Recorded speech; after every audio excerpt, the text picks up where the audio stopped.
rekan-rekan dari New Identity Church. Selamat malam. Sehat semua? Semoga semua Anda semua dalam keadaan yang baik. Ini kedua kalinya saya bicara di gereja ini. Terima kasih Pastor Daniel atas kepercayaannya dan Ibu. Dan pastoral team juga. Saya pertama kali bicara di sini beberapa bulan yang lalu. Terus kemudian ya tampaknya karena cocok diundang lagi. Kalau saudara ngelihat saya pertama dan terakhir, berarti saya nggak cocok. Anyway gitu. Mungkin ya tadi saya sudah diperkenalkan nama saya. Jadi bagi yang baru pertama kali melihat, ya inilah saya, saudara yang disebut namanya tadi. Kalau ada yang bertanya, Pastor ini kenapa rambutnya panjang ya? Simpel aja, karena saya pengen seperti Kristus, karakternya belum nyampe, rambutnya dulu yang nyampe. Dan kemudian saya bagi saudara yang belum pernah dengar saya ngomong, saya nggak super pede bahwa seakan-akan orang udah pernah dengar saya ngomong semuanya. Saya bukan tipikal pendeta yang teriak-teriak, saya bukan tipikal pendeta yang suka loud gitu, saya tipikal yang modelnya begini. Kenapa? Karena saya ngebalain juga di satu gereja di Jaksel, New One International Church, banyakkan muda, takutnya kalau saya teriak kena mental mereka semua saudara. Jadi saya model kayak gini, semoga sudah cocok dengan cara saya menyampaikan.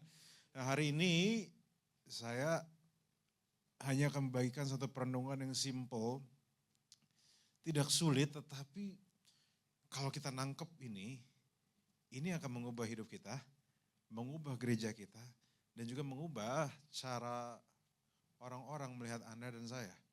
Hari ini ada satu pelajaran yang saya berdoa supaya ini akan jadi sesuatu yang membantu saudara. Apalagi bahwa pelajaran ini bukan cuma sekedar ditulis, tetapi Yesus sendiri yang tunjukkan. Hari ini saya mau bicara tentang jalan belas kasihan. Jalan belas kasihan. Hari ini saya buka di salah satu ayat yang kita sering baca di Yohanes 3 ayat 16 sampai 17. Ini ayat yang kita udah sering tahu, tapi hari ini fokus saya bukan di ayat 16 ya, tapi di ayat 17 ya.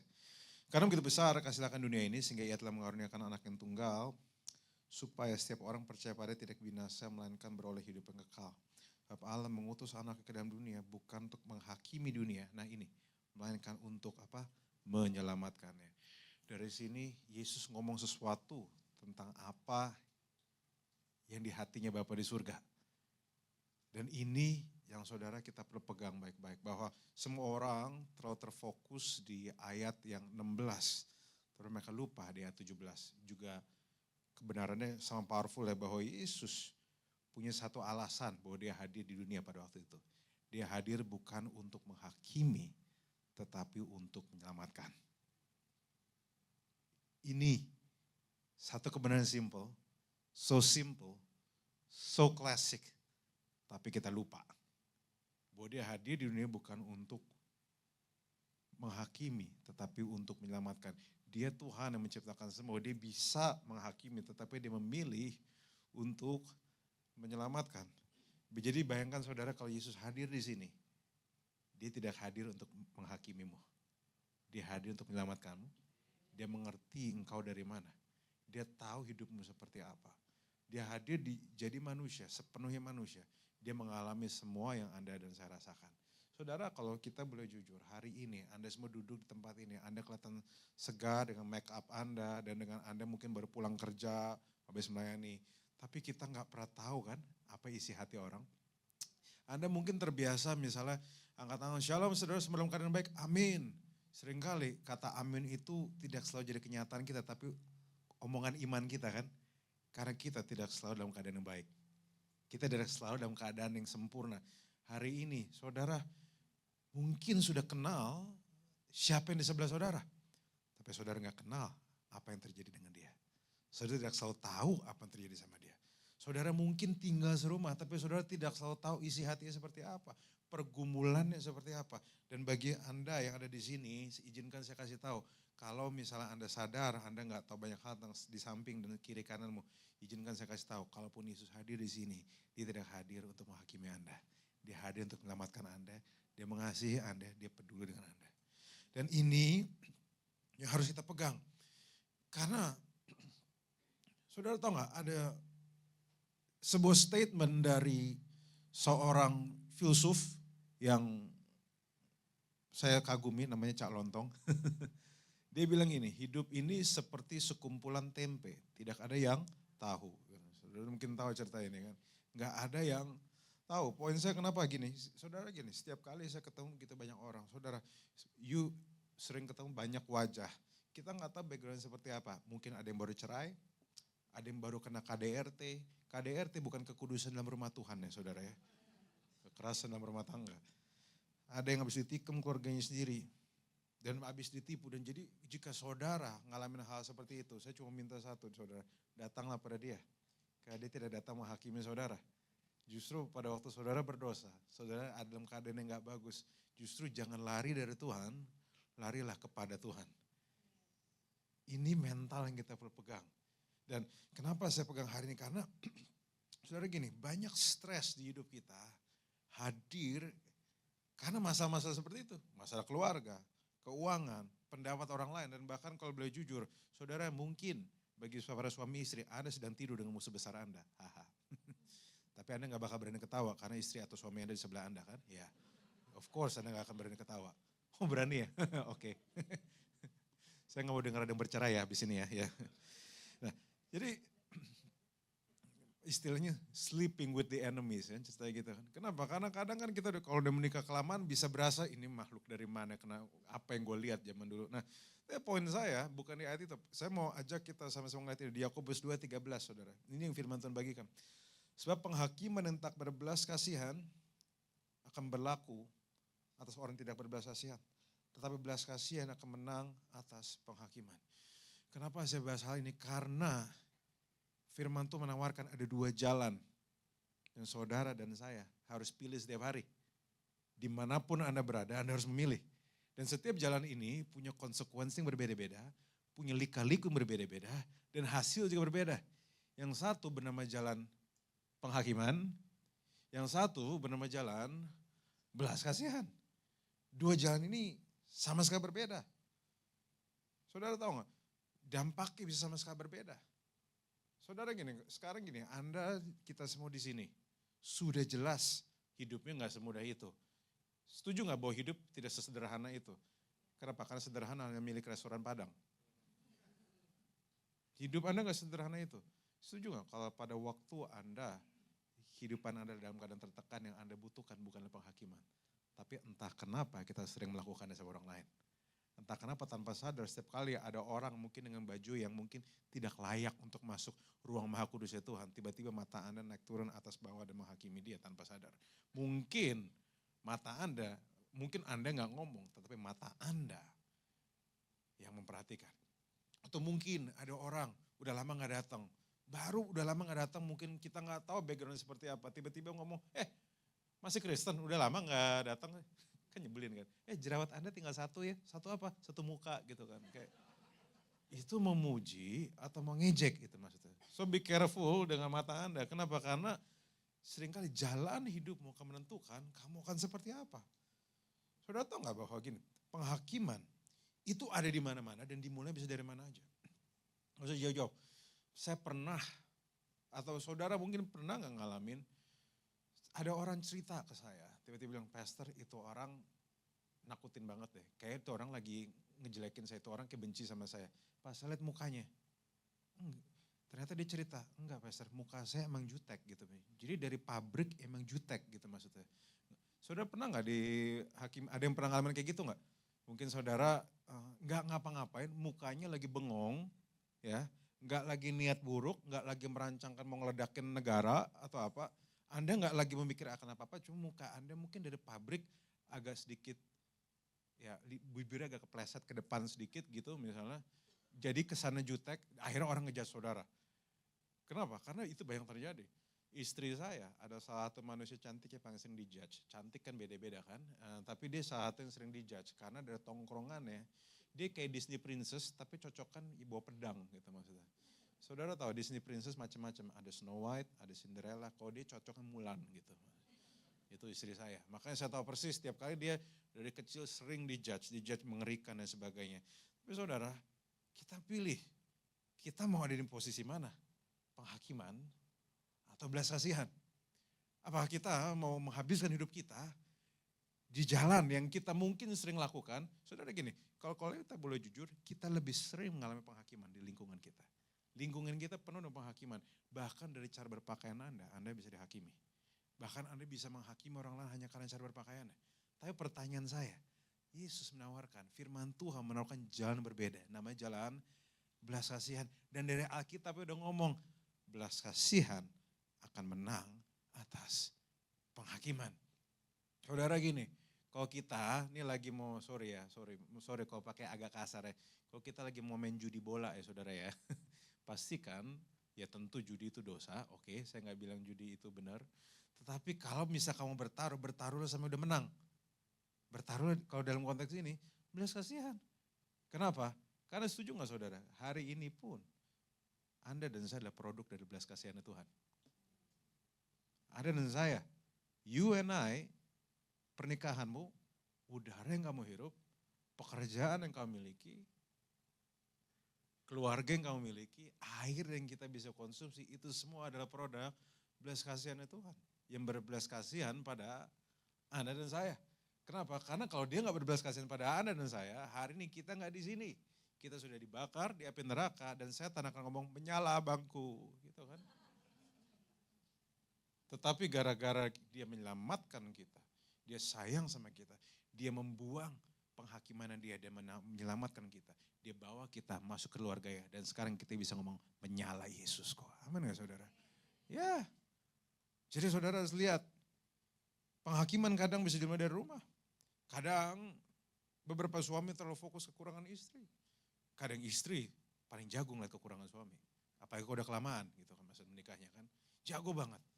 Padahal kalau let's be real bagi bapak dan ibu di sini, laki perempuan emang beda banget. Nggak usah jauh-jauh, dari cara ngambil barang di kulkas aja beda. Naruh anduknya aja beda. Nutup toples aja bisa beda saudara. Nggak usah jauh-jauh udah gini. Suatu saat istri saya minta saya ambil saus di kulkas. Istri saya kan yang suka nata ya. Jadi ini udah sering kali kejadian, ini contoh yang gampang kulkas dulu. Saya buka, gini istri saya bilang, Beb tolong ambilin saus di kulkas. Oke, karena saya suami yang baik ya kan. Bukan suami yang suka perintah-perintah, oke diminta saya bantu. Pas saya buka, mana sausnya? Saya cari di mana-mana. Istri saya kan mulai naik darah, itu di situ sayang. Dia bilang enggak ada, kamu salah naruh kali. Dan dia kesel, ada di situ dan dia kesel kan. Ibu-ibu tahu lah, ibu bisa relate lah ya. Dan pas dia buka, baru buka kulkas. Saya bilangin, saya udah cari nggak ada. Kamu kayaknya coba inget-inget lagi di mana. Dia buka kulkas seperti sulap. Ini apa? Selalu always ya. Saya bilang, demi Tuhan itu nggak di situ tadi. Saya nggak lihat di situ. Kenapa saya bahas hal ini? Ini dari kacamatanya aja ngeliatnya beda saudara. Laki dan perempuan nyari barang aja beda. Istri saya bisa naruh di banyak tempat yang kayak di laci, dirapiin, di detail apa, di laminating atau apa. Sampai kayak pas saya buka, sayang ini saya di mana ya? Ya itu di situ. Dan sebagai dia bisa tahu gitu dan kadang dia lupa sendiri juga gitu maksudnya. Saudara tahu gak gini, kalau misalnya kita hanya fokus ke kekurangan, ada begitu banyak hal yang berbeda. Dari pencet odol aja bisa beda, setuju gak saudara? Satu dari tengah, satu dari belakang. Satu baru udah mau habis langsung dibuang, satu bilang kamu potong gunting tengahnya dulu. Habisin sampai habis baru kita buang. Shampoo juga sama. Kalau gini saudara, kalau mau dicari kekurangan ya, kita akan ribut seumur hidup, betul apa enggak? Kita akan ribut seumur hidup. Padahal panggilan Tuhan dalam pernikahan adalah bukan satu, tetapi menjadi satu. Kalau satu artinya tunggal, menjadi satu artinya kamu memang beda, tapi kamu berusaha, berjuang, tidak permasalahkan perbedaan, berusaha jadi satu. Itu poinnya. Bagi yang jomblo, didengar ini dulu. Saya tahu ini banyak. Saya tadi lihat ada, tadi kalau di depan ada beberapa lumut, oh ternyata itu dari tangan anak-anak udah lama gak digandeng, ternyata gitu kan ya.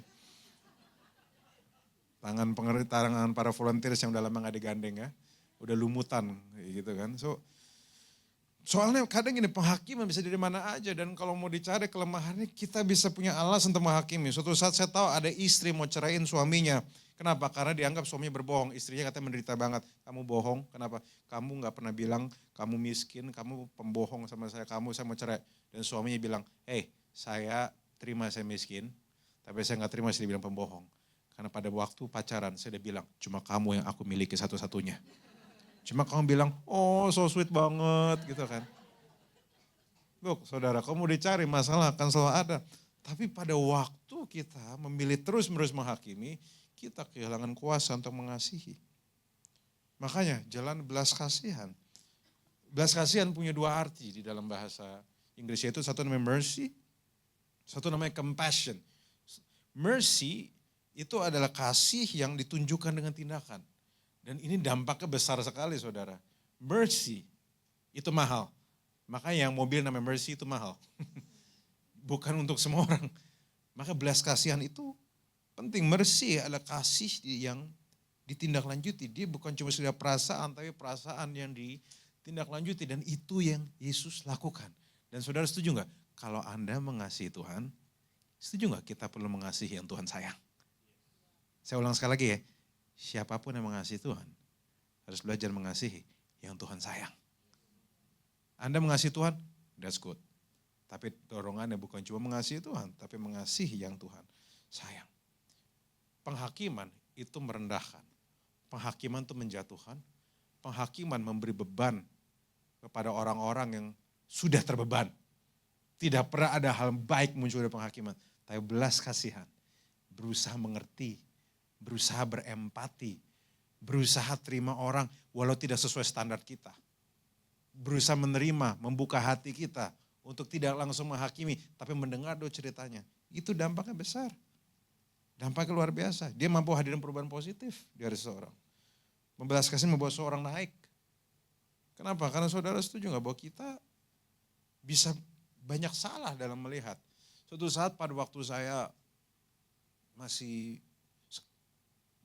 muda. Dulu saya jauh lebih muda. Waktu itu saya masih single. Waktu itu saya diajak teman saya makan malam di satu daerah di Jakarta Utara, tapi kepleset hampir timur. Namanya daerah Kelapa Gading, bagi saudara yang tahu. Waktu itu ada satu warung-warung yang gelap gitu kan. Pokoknya di apartemen situ ada warung tempat makan.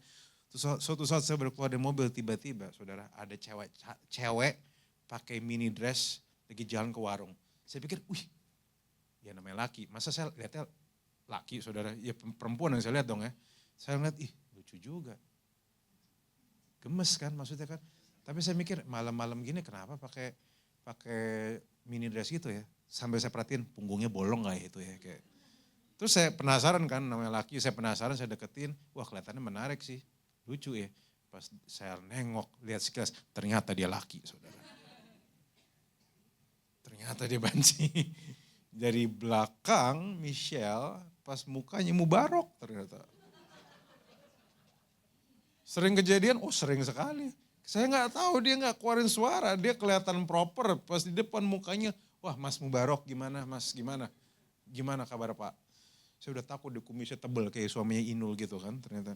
Nah, tapi saudara kenapa saya pakai cerita itu? Simple aja, karena kita bisa salah menilai orang.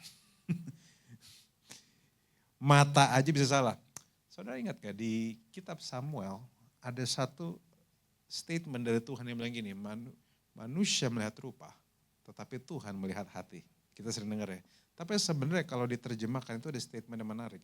Memang manusia melihat rupa, Tuhan melihat hati. Tuhan mampu melihat sesuatu yang lebih dalam dibanding apa yang kita bisa lihat. Manusia memang secara default hanya bisa lihat luar.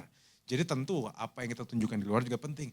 Tetapi pada waktu ada panggilan menjadi seperti Kristus, kita dipanggil untuk bisa lihat luar, tapi nggak hanya berhenti di luarnya. Apa saya masuk di akal sejauh ini saudara?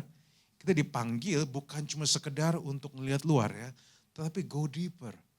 Untuk kenal, bukan cuma lihat apa yang dilakukan, tetapi kenapa dilakukan hal ini. Saya mau share dari satu ayat, bagi beberapa saudara berpikir gini, oke, ternyata belas kasihan masuk akal ya, tetapi memulai dari mana? Bagaimana kita bisa mulai belas kasihan kalau misalnya kita dikeliling penghakiman? Ada beberapa ayat yang saya pengen bagikan saudara. Matius 14 ayat 13-14. Ini cerita tentang Yesus. Setelah Yesus mendengar berita itu, menyingkirlah ia dari situ dan hendak mengasingkan diri dengan perahu ke tempat yang sunyi. Tetapi orang banyak mendengar dan mengikuti dia dan mengambil jalan darat dari kota-kota mereka. Ketika Yesus mendarat, ia melihat orang banyak yang besar jumlahnya. Maka tergeraklah hatinya oleh belas kasihan kepada mereka. Dan ia menyembuhkan mereka yang sakit. Hari ini izinkan saya membahas ayat ini dari kacamata yang sedikit berbeda, saudara. Gini, cerita ini kita dapati bahwa Yesus habis dengar satu berita. Oke? Dan ternyata pas dia beritanya, berita itu tidak menghadirkan sukacita di hatinya dia. Sehingga ia memutuskan untuk melakukan satu hal yang anak sekarang sebutnya me time. Dia butuh untuk menenangkan dirinya. Karena berita yang dia dengar bukan berita yang baik. Kalau saudara cek di perikop sebelumnya, kau akan lihat bahwa sepupunya yang beda 6 bulan dari dia, yang lahir ajaib sama seperti dia, satu-satunya manusia di dunia yang bisa relate, nyambung dengan segala struggle ya Yesus. Baru aja dipenggal, yaitu Yohanes Pembaptis. Tentu dia kehilangan satu-satunya pribadi. Saya bisa bayangkan, saudara bayangkan gini, kalau saudara orangnya punya teman yang satu-satunya kayak ini, teman kayak ngerti banget saudara, tiba-tiba karena satu dan lain hal saudara gak bisa ketemu dia lagi. That loneliness, kesepian itu gak bercanda saudara. Punya teman yang bisa ngerti kita, itu tidak mudah. Betul apa enggak saudara? As you grow older, semakin saudara dewasa, semakin saudara berumur. Saya gak bakal bilang tua ya, kenapa? Karena katanya hanya ular, iblis yang tua kan. Saya bilang Anda senior aja, oke? Ya. Jadi pada semakin Anda senior, segala pertemanan-pertemanan akan dinamikanya berubah. Apa yang dulu bisa dekat, tidak akan sedekat dulu. Fase hidup berubah, kesehatan berubah. Yang dulu hanya asam lambung, asam urat ikutan saudara. Memang asam lambung, asam urat, asam garam makin banyak kan akhirnya kan. Semua asam muncul. Dan beberapa di hidup saudara, pernikahannya mulai masuk fase-fase yang berbeda. Saudara tahu ya beberapa, menurut legenda, pernikahan punya 3 fase, punya 3 ring. Satu adalah engagement ring sebelum menikah, kedua wedding ring, ketiga suffering katanya dia bilang gitu. Hanya bercanda, saya tahu pernikahan Anda luar biasa ini dalam Tuhan, amin. Ya, cuma sedikit yang amin, oke. Bisa dimengerti. Tapi poin saya bukan cuma sekedar di situ, tapi poin saya gini, bahwa Yesus dia pengen me time, dia mau mengasingkan diri, tetapi orang banyak mendengarnya dan mengikuti dia dengan mengambil jalan darat dari kota mereka. Ketika Yesus mendarat, ia melihat orang banyak besar jumlahnya, maka tergeraklah hatinya oleh belas kasihan pada mereka dan ia menyembuhkan mereka yang sakit. Saudara bisa lihat bahwa belas kasihan Yesus memampukan dia untuk bisa menyembuhkan orang. Belas kasihan punya dampak besar. Saya tahu ada saat orang-orang terus tertolak, tiba-tiba diberi belas kasihan, dampaknya bisa besar di mentalnya dia. Tapi yang poin saya ada sebuah ketegangan terjadi di sini, bahwa gini, ada Yesus yang sedang mengalami sesuatu dan dia pengen menyingkir. Kenapa? Karena dia laki, dan laki kayak jarang cerita ya. Kan pria kan susah cerita ya kadang-kadang ya. Kan beberapa, kalau ibu-ibu kan lagi luka kan bisa cerita panjang lebar luas dan dalam kan. Ke toilet bisa bareng-bareng. Kan kalau laki ke toilet kayak apaan sih gitu maksudnya kan. Kita kan gak kayak gitu toiletnya gitu maksudnya. Makanya toilet perempuan selalu ngantri. Laki jarang ngantri. Karena kita gak ke toilet berdua. Kan saudara bayangkan kan suami saudara sama temennya gandengan yuk toilet berdua. Kan istilah Jermannya astagfirullahaladzim ya gitu kan ya. So, bayangkan gini, ada sebuah ketegangan di sini bahwa Yesus sedang mengalami satu hal, ada orang-orang yang butuh dia. Tetapi orang ini tidak tahu apa yang Yesus alamin. Tapi orang ini butuh pertolongannya. Dan Yesus memilih untuk tidak berkomentar, tapi dia tergerak belas kasihan dan dia melakukan apa yang dia bisa lakukan. Saudara tahu nggak, Bok, kenapa saya bahas pakai ayat ini? Karena kebenaran ini paralel di hidup kita. Kita bisa bertemu begitu banyak orang. Kita bisa ketemu ngobrol sama orang. Kita bahkan bisa bertemu dengan pagem atau pastoral team di sini. Anda mungkin butuh pertolongan dia. Anda mungkin butuh konseling sama beliau. Tapi bukan berarti beliau baik-baik saja. Sama di sebelah saudara, saudara bisa ngobrol ketawa sama dia. Saudara bisa minta pertolongan dia. Tetapi bukan berarti semua baik-baik saja. Artinya apa saudara? Hari ini saya cuma ngomong satu tema saudara. Satu tema, kalau ada saudara yang pengen saudara bawa pulang, ini yang saudara bawa pulang. Everyone is fighting a battle. Ya slide-nya, you don't know about. Everyone is fighting a battle you don't know about. Semua orang sedang mengalami pertempuran yang tidak semua Anda tahu. Mungkin kesannya simpel ya, tapi saudara bayangkan dampaknya kalau semua orang punya mental seperti ini. Kalau semua orang mengerti bahwa semua orang duduk di sini sedang mengalami pertempuran sendiri. Saudara setuju gak? Beberapa orang-orang untuk bisa ke gereja harus bertempur dulu untuk dengan anak-anak ya. Pakaiin baju, apalagi kalau anaknya masih kecil gitu. Apalagi harus belum dia yang dandan, apalagi kalau misalnya beliau datang ke gereja yang culture-nya harus kalau dandan ibu-ibu harus cetar banget gitu, kalau nggak dihakimin gitu. Betapa tidak mudahnya hidup seperti itu. Makanya banyak orang bilang pertempuran terbesar itu pada waktu di keluarga mau pergi ke gereja gitu maksudnya. Tapi tentu tidak akan ada yang merespon ya. Pura-pura nggak tahu, oke. Ya, everyone is fighting a battle you don't know about. Di balik wajah suami yang pulang tenang, kita nggak tahu di pikiran beliau. Di balik istri, kita nggak tahu di istri kita seperti apa. Oh, dia tahu sih, kita tahu sih, dia pasti cerita panjang lebar sih.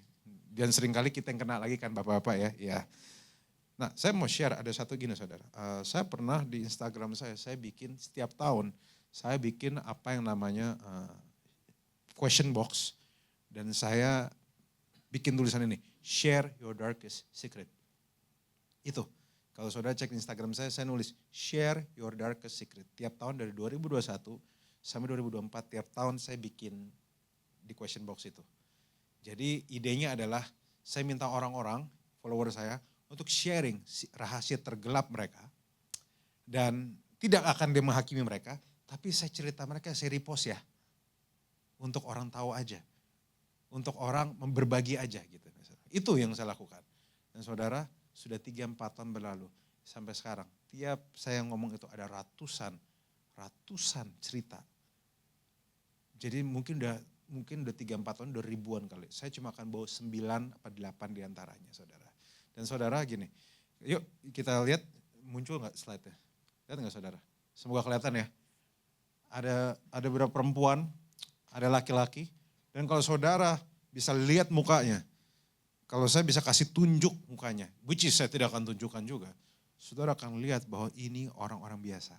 Ini bisa jadi teman-teman Anda, bisa jadi anak Anda, bisa jadi ini cucu Anda, sorry ya. Tetapi ini yang mereka alami.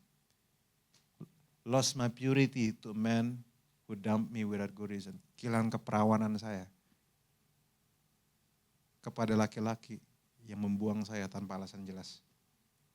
Ada yang difitnah sama keluarga besarnya, bikin hubungannya hancur. Ada yang hubungan orang tuanya retak. Papanya selingkuh, ninggalin banyak utang, papanya tinggalin sampai dia trauma sama relationship. Ada yang diselingkuhin, KDRT, ngomongnya negatif, paling bener, paling sok rohani, ternyata di balik kerohaniannya, dia jadiin istrinya samsak ternyata. Ada yang dilecehkan secara seksual, 20 Mei 2023, mobil hijau, mobil online. Ada ayah yang kehilangan pekerjaannya dan memproyeksikan pahit dan juga rasa tidak amannya pada anak-anak yang kehilangan kepercayaannya. Ada yang dari kecil diajarin, lahir beda agama diajarin harus bohong. Saudara tahu gak, ini hanya 8 atau 9 dari ribuan cerita yang saya baca dan saya repost. Saudara bayangkan gak, sekarang gini, orang-orang ini bukan orang-orang yang jauh dari Anda dan saya. Orang-orang ini, orang-orang dekat dengan Anda dan saya. Bisa gak bapak-bapak di sini punya anak, misalnya punya anak, ini bisa jadi putrimu loh. Bisa jadi ini anak priamu. Bisa jadi ini istrimu. Bisa jadi ini adikmu yang lagi ngalamin di abuse sama istrimu, sama suaminya. Poin saya apa? Tadi, everyone is fighting a battle you don't know about. Maka dari inilah, saudara, kenapa belas kasihan dibutuhkan. Kenapa Yesus mengelurkan belas kasihan. Dan kenapa kita dipanggil untuk juga punya belas kasihan. Karena belas kasihan mampu menghadirkan pengharapan bagi mereka. belas kasihan mampu menghadirkan kekuatan baru bagi mereka. Saat mereka udah dalam keadaan patah, mereka pengen ke gereja, mereka merasakan penerimaan, merasakan belas kasihan. Mereka merasa mereka tidak dihakimi, mereka merasa mereka dipeluk. Dan itu cukup untuk menghadirkan pengharapan bagi mereka. Saudara, Senin sampai Sabtu, nggak ada yang bisa tahu hidup saudara seperti apa. Saudara nggak bisa cerita sama semua orang juga kan. Rumah tangga saudara kita nggak ada yang nggak semua tahu. Rumah tangga orang tuamu nggak semua tahu. Semua orang punya masalah yang berbeda-beda. Pertanyaannya hari ini, saudara gini, saat kita jadi anak Tuhan, ini pertanyaannya, Anda dan saya mau jadi bagian dari problem atau bagian dari solution? Betul apa enggak?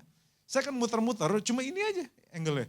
Anda dan saya mau jadi bagian dari problem atau bagian dari solution? Kalau Anda bagian dari problem ya silakan menghakimi. Karena mungkin Anda terbiasa seperti itu. Anda mungkin beberapa lahir dari gereja yang memang harus gimana gitu. Kalau enggak layak gitu maksudnya. Anda harus jalan gak boleh napak gitu. Biar kelihatan kayak malaikat gitu sebenarnya. Sampai saya aja minder gitu ngeliat saudara. Nah tapi atau Anda mau mulai punya hati seperti Kristus. Merontokkan rasa-rasa atau urat-urat penghakiman Anda. Dan mulai membuka tangan Anda untuk orang-orang yang datang. Untuk orang-orang keluargamu sendiri. Saudara gini, tidak menghakimi bukan berarti tidak pernah menyatakan kesalahan. Tapi tidak menghakimi berarti kita at least belajar berbelas kasihan. Sebelum kita tunjuk dia, kita tanya dulu dia kenapa. Apa yang dilakukan. Apa yang mendasari dia melakukan hal itu. Jangan-jangan memang dia punya cerita yang kita gak pernah tahu saudara. Dan kadang, setuju gak saudara? Kita ini terlalu gampang menghakimi orang, menilai hidup orang dari kacamata yang kecil, dari kacamata yang sempit. Sehingga padahal kita nggak tahu seluruh hidupnya. Kalaupun kita nggak menghakimi, biasa kita iri. Ada orang-orang suka iri sama orang, padahal nggak kenal, cuma lihat dari sosial media, cuma lihat dari TikTok aja. Kok kelihatannya bahagia ya, kelihatannya indah ya, kelihatannya luar biasa ya. Andai suamiku kayak gini, dia suaminya lucu ya, suamiku gajinya yang lucu gitu maksudnya kayak ya misalnya gitu ya it's just saya cuma ngomong hal-hal real aja saudara. Tapi saudara tahu nggak bahwa hidup ini tidak sesimpel itu. Kalau saya mau kasih contoh, oke ini contoh yang saya harap bisa membantu saudara. Saudara tahu ada yang suka nonton film nggak di sini? Nonton bioskop ada? Kalau saudara suka nonton bioskop, saya suka setiap kali nonton bioskop saya itu sebelum filmnya mulai ada namanya trailer. Saudara tahu? Trailer film. Trailer adalah potongan terbaik dari satu film yang akan diluncurkan, dijahit sedemikian rupa, disuguhkan pada kita, supaya pas kita nonton, kita terinspirasi untuk nonton film itu. Betul gak saudara? Trailer dibuat sedemikian rupa, sebagus itu, supaya pada tuh saudara ngelihat trailer itu, saudara tertarik untuk lihat film panjangnya, motion picture-nya. Memang itu gunanya. Tapi saudara tahu gak bahwa di industri film yang dibuat bukan cuma trailer. Ada satu bagian lagi di film yang bagian dari film itu tetapi tidak dibuat seperti trailer. Yaitu apa? BTS. Bukan boy band ya teman-teman muda. Tapi ini tentang behind the scene. Di balik layar. Nah saudara, behind the scene adalah bagian dari satu film tetapi menggambarkan perspektif yang sama sekali berbeda dari apa yang trailer tawarkan atau suguhkan. Kalau trailer menunjukkan bagian-bagian tercantik, terbaik yang dijudge demikian rupa. Kalau behind the scene menunjukkan realita yang terjadi saat syuting itu. Jadi kalau saudara lihat behind the scene, saudara bisa expect bahwa itu pasti berantakan. Kabel di mana-mana, green screen di mana-mana, terus kekacauan di mana-mana, atau saudara bisa lihat aktor yang saudara kagumi lagi acting tiba-tiba ketawa. Itu behind the scene. Nah, kenapa saya pakai dua hal ini? Karena ini dekat dengan kita dan ini realita kita. Iri hati muncul saat kita membandingkan behind the scene hidup kita dengan trailer hidup orang lain. Coba direnungkan baik-baik saudara. Iri hati muncul. Kenapa saudara iri hati? Kenapa saudara mau menghakimi? Kalau nggak menghakimi, merendahkan ke bawah, iri hati. Ngangkat seolah-olah ke atas. Karena kita sedang membandingkan realita hidup kita dengan secuplik potongan hidup mereka yang menurut saudara sangat sempurna. Padahal saudara tahu, sekali lagi izinkan saya ngomong, trailer memang dibuat sedemikian rupa untuk mendapatkan semua yang terbaik. Jangan-jangan, makanya ada beberapa orang suka kecele, jangan-jangan abis nonton film itu ternyata yang bagus cuma trailernya doang, sisanya jelek gitu misalnya. Karena memang dibuat sedemikian rupa agar yang terbaik ada di situ. Nah, problem kita saat kita ngebandingin realita kita yang memang lagi kayak syuting behind the scene dengan trailer yang memang rapi. Kita bandingin hidup kita yang tidak mudah dengan sosial media mereka. Dengan TikTok mereka mungkin, dengan foto WhatsApp mereka yang seakan-akan keluarganya bahagia, seakan-akan duitnya nggak berseri, yang seakan-akan gimana dan sebagaimana. Saudara tahu lah maksud saya. Padahal kita nggak pernah tahu dalamnya seperti apa saudara. Bagi saudara yang senang foto-foto Instagram, yang sosial media, ini yang saya pelajarin karena saya dulu sering foto-foto. Di balik satu foto yang sempurna, ada puluhan foto yang gagal saudara. Bagi yang bapak-bapak, Instagram husband, yang sering foto istrinya, atau yang sering foto keluarga dengan istrinya, pasti tahu. Pas kita di foto, kita kayak oke-oke aja, tapi istri kita, "Pah gak bisa kayak gini Pah, betisku kayak kentang gini Pah.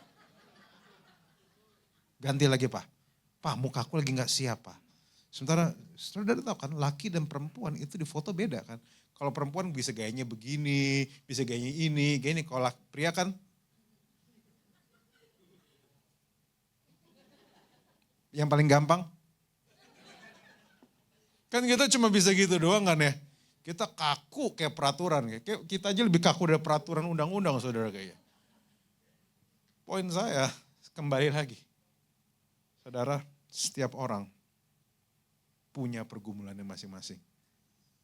Tidak usah bandingkan hidupmu, tidak usah bandingkan. Saudara gini, beberapa di antara kita memang lahir dari 50, levelnya udah 50. Beberapa di antara kita lahir dari minus. Poin saya kenapa kita nggak bisa membanding-bandingkan hidup kita dari garis start aja udah berbeda saudara.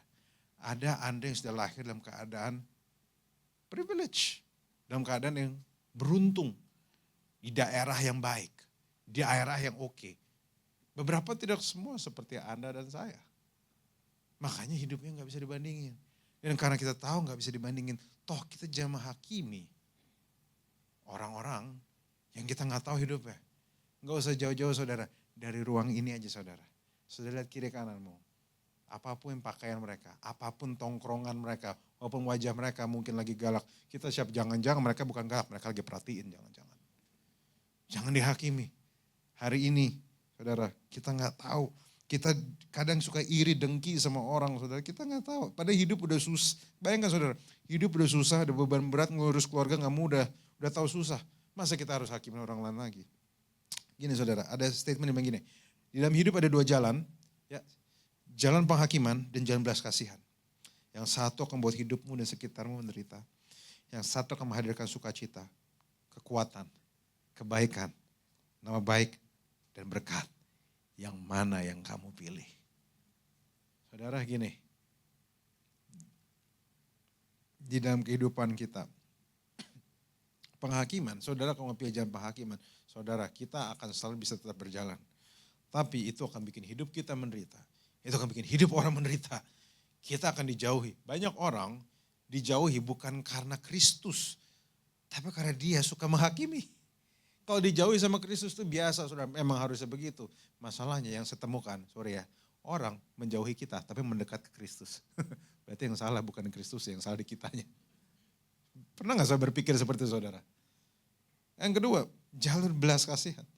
Belas kasihan akan hadirkan apa? Sukacita. Dia akan hadirkan kekuatan, kebaikan, nama baik. Saudara gini, ada sebuah kuasa yang besar pada waktu orang datang dan saudara encourage dia, memberikan kata-kata yang menguatkan, ada dampak yang sangat besar.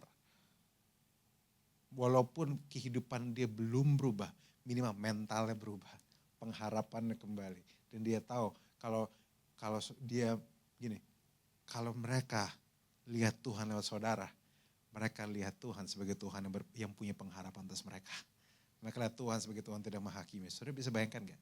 Bisa gini, sekarang saya mau ajak kita bermimpi. Bayangkan kalau tempat ini dipenuhi oleh orang-orang yang lebih memilih jalur belas kasihan dibanding penghakiman. Saya berani yakin tempatnya akan penuh dengan orang-orang penuh sukacita. Atmosfernya positif.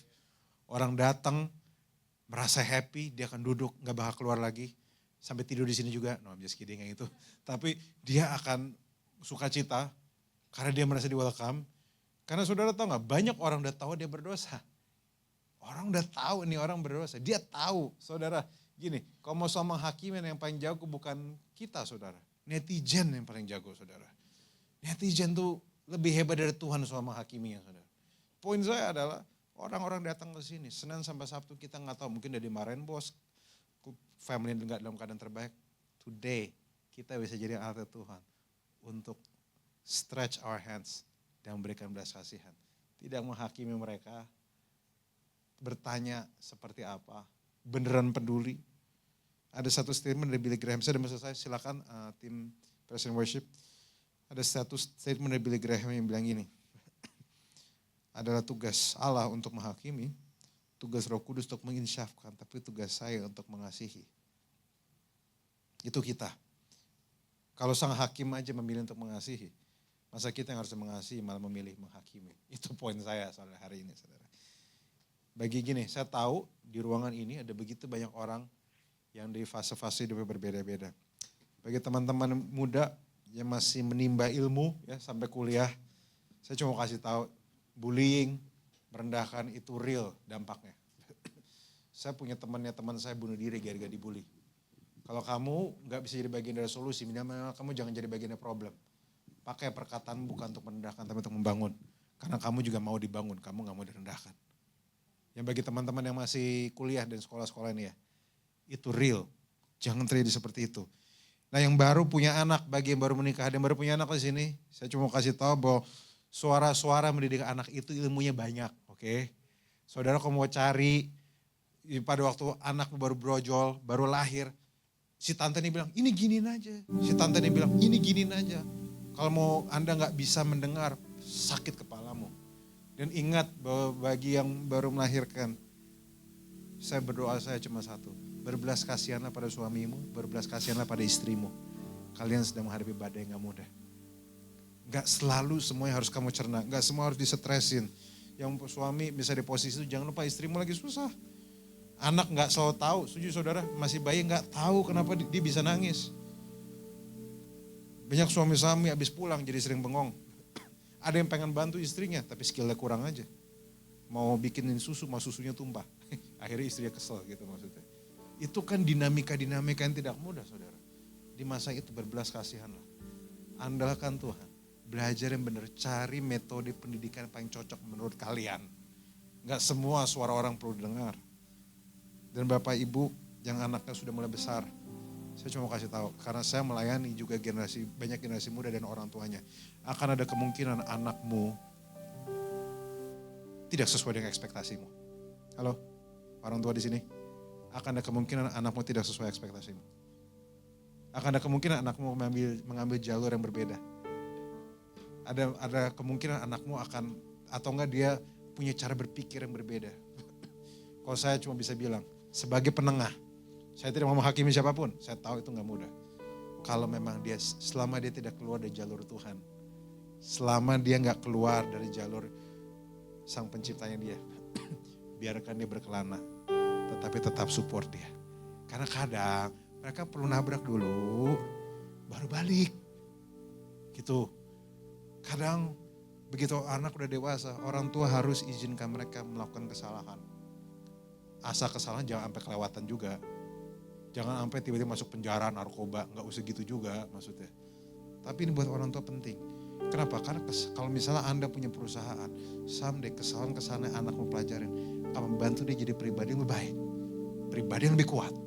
Sehingga pada waktunya dia mewarisi apa yang harus diwarisi. Dia akan jadi pemimpin yang jauh lebih baik. Dan mampu membawa apa yang sudah kau bawa ke tempat yang lebih baik. Amin so far saudara? Saudara harus aminkan hal ini. Kenapa? Karena ini yang kejadian. Dan bagi Bapak Ibu, sampai detik ini, so sorry, tidak mau menghakimi. Sampai detik ini, saya masih dengar begitu banyak Bapak dan Ibu yang terlalu peka, terlalu sensitif sama apa kata orang. Saya izinkan saya kasih tahu hari ini, selama orang itu tidak peduli sama Anda, ya, nggak ngasih duit sama Anda, nggak nambah nilai, nggak bawa saudara jadi lebih baik, pertanyaan saya, ngapain didengar? Amin. Ngasih duit nggak? Enggak. Ngasih masalah doang. Nambah nilai hidup saudara? Enggak. Bikin saudara berantem sama istri saudara? Iya. Gak usah didengar orang kayak gitu. Cuma ada dua suara yang saudara perlu dengar. Suara Tuhan yang sayang sama saudara. Dan tahu siapa dari saudara. Dan yang kedua, suara orang-orang yang mengasihi Tuhan dan yang mengasihi saudara. Halo? Jadi dua tipe suara itu. Suara Tuhan yang saudara dengar di gereja, di firman-Nya, dan pada saudara berdoa. Dan suara komunitas yang mengasihi Tuhan dan sayang sama saudara. Bisa gak mereka kasih nasihat yang salah? Bisa, tapi minimal lahir dari hati mengasihi. Setidaknya mereka layak untuk saudara dengar. Jadi hari ini kikis lagi saudara nih. Jangan semua saudara dengar. Ingat saudara, kita bukan Indomie goreng yang bisa menyenangkan semua orang saudara. Kita bukan Indomie kuah soto. Yesus aja gak bisa menyenangkan semua orang. Bagi saudara yang punya suara di tempat ini. Bagi saudara yang punya suara dimanapun Anda berada. Show grace. Tunjukkan kasih-Mu. Tunjukkan belas kasihan. Gereja yang punya penerimaan.